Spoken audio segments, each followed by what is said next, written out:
Ang aqua farming or aquaculture is also here at Altam Land Farm and Mountain Resort. Di lang ta purely dire nag-farming og mga prutas, pero wala pa ko mo venture sa gitawag og hog raising, pero natay kabayo dire, natay mga kanding, natay mga baka, gipanag-iya sa ako maigsoon ug akong ginikanan, pero ang kabayo nato is a property of Altam Mountain Resort.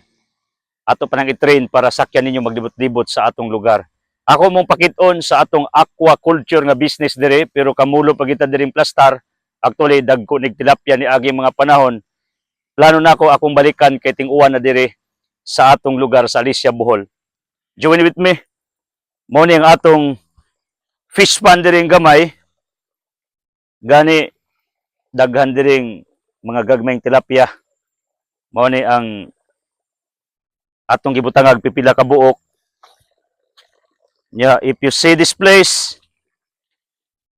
this is our fish pond actually. Mao ni ang atong fish pond. Daghan na kami nakuha diring tilapia so far. Unya kining lugar gitaliwad anig mga lubi. Pakita tors mga lubi. Di lang nato matiman pag-ayo ning mga kugon tungod kay as what I've said, dili lali mag-farming, so expensive. Inighangad nimo to sa ibabaw, makita ninyo ang atong mga facilities. Gidungawan ta, kining atong fish pond diri, gidungawan sa atong mountain resort tos tunga. So ang Altam is filled with different businesses. Natay fish pond, natay mga prutas, natay daghang lubi, o uban pa natong mga offers dire. Kibali kung business pa, one-stop shop, natanan dire. In fact, na ako'y restaurant dire gitukod, natay mga rooms dire, o naatay function hall, o uban pa natong pwede i-offer, natay swimming pool, atong pasudlan, tungod kay wa ko'y filter, kung naay mo overnight dire mo bitaw ng requirement gyud nga mo book siya 2 weeks advance. Mao ni ang atong fish pond. Kabalo ba mo, way back 2008, nakasuway kong panagat. Mamukot, kadlawng dako mo mata for the sake of our survival.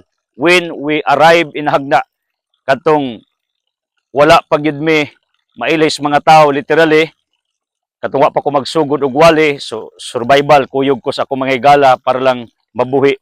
Pero pagdagas mga panahon, kining kinabuhi, di man lagi matagna, gulong ng palad, naka-broadcast ko sa usa sa mga radio station, so niundang nako og panagat.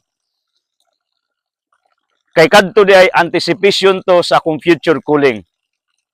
Duk in Altum, Liuk Chapter 5, palawd mo, magpalaw mo, muna duk in Altum, means deep. Kay nga ako ding tinod nga cooling, dili managat og isda nga literal, kundili managat og kalag. Ug mao ni ang akong gibuhat nga nagama kong contents actually, pero nanudlo ko because I am born to become a teacher and a preacher literally. So if you ask me, anong ganahan man ko og fish pond?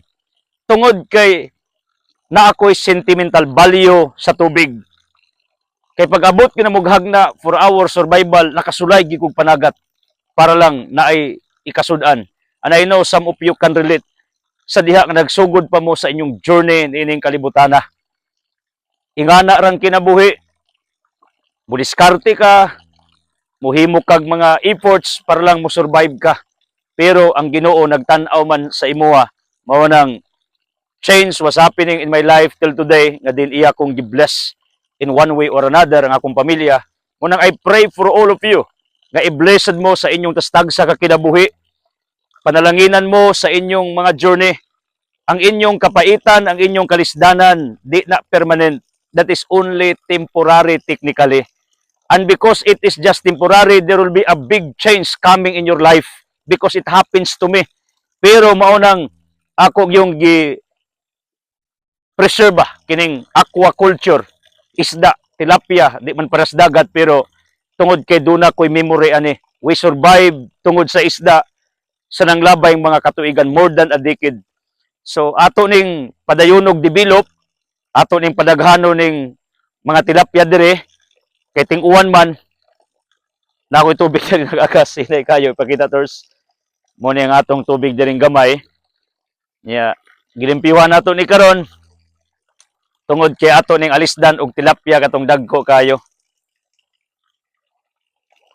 kwartang tilapia actually basta timanon ra nimo managko na bawgan nimo then i-care nimo kay mga isda mulaban nimo kasuway mo dire murag chinilas kadagko ang atong tilapia pero karon wa na ta ka culture og mas daghan tungod kay aram bisihan nato diri sa farm daghan tagyatiman ako ning ipakita ninyo for the first time sa 2 months na ako nga content making karon pa mo kakita din atong pispan actually even Binhard TV wa kita ni wa siya kabantay pero karon ako ning gi publicize to give you inspiration nga para-paraan ran kinabuhi mo nagingon put your eggs in different baskets that's in Ecclesiastes 11:1 imong kwarta ipamatigayon sa kasiklaseng dapit in other word i-venture sa opportunity where you can create money that is IGP income generating program di ra ka kabantay ROI will come to you ROI means